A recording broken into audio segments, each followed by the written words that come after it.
Hello, my yarny friends. I'm Sara Sach, and welcome to another edition of This or That. And what that is I will ask you a question that has to do with yarn or crochet or making things.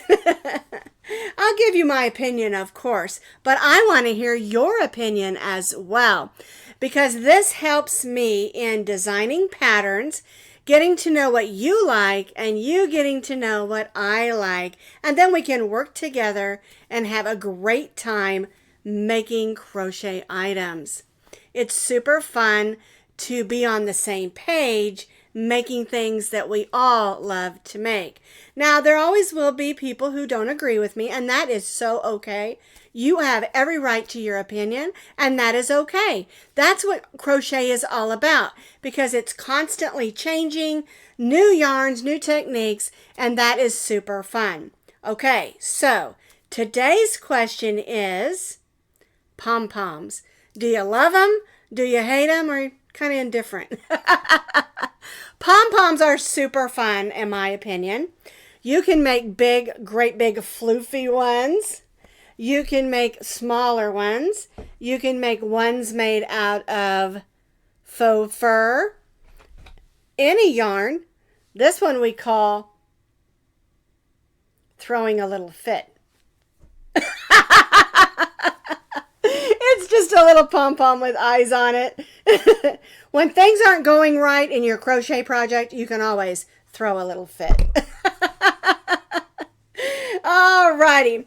Now, there are lots of different techniques in making pom-poms, and I'm going to show you, or basically just talk about, a few of those techniques. There are lots of different ways to make pom-poms.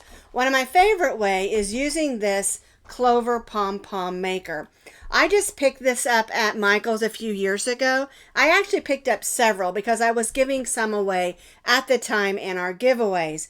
I saved one for me because I wanted to try to teach my grandgirls how to make pom-poms. They found this technique just a little bit hard for them, but I think it's really easy. It shows you exactly what to do on the back, but they found it a little bit clumsy. Now, if you want to find one of these, just go online and look for Clover, and if I can find that link, I'll put it underneath this video. Another neat way to do that is these little U-shaped plastic things. And I found these in some of the different kits that I purchased for my girls to make pom-poms. And it's just a U. It's really an easy process.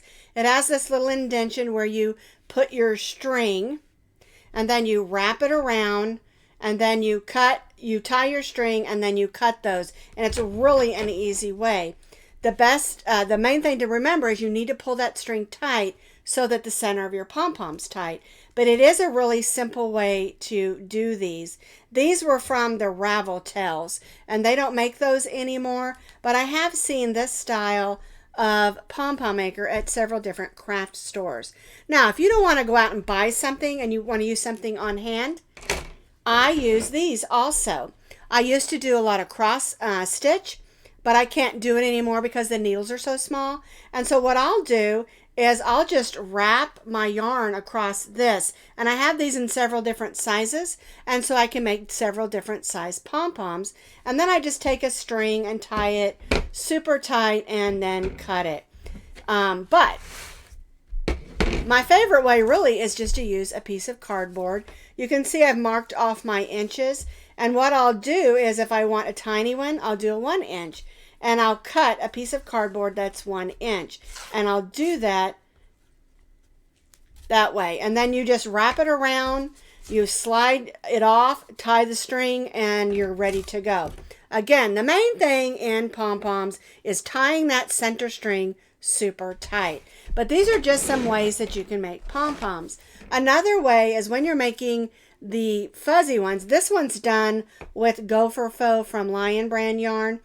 Okay, but another way that you can make these fuzzy ones is purchasing one of those pieces of fabric. You cut it in a circle, you stuff it, and then you sew it tightly, and then you floof up the fur on the outside. I have several different videos on how to make pom-poms. I'll put those videos also underneath this video, so you can click that link and go and see what I've done and if any of those ways will work for you. And so you see, there are a lot of different ways to make pom-poms. There's even a stitch called the pom-pom stitch that you can add to ponchos or blankets or shawls or anything you want to. Cute on the bottom of a bag. And you can add pom-poms to anything. Yes, we've got them on hats.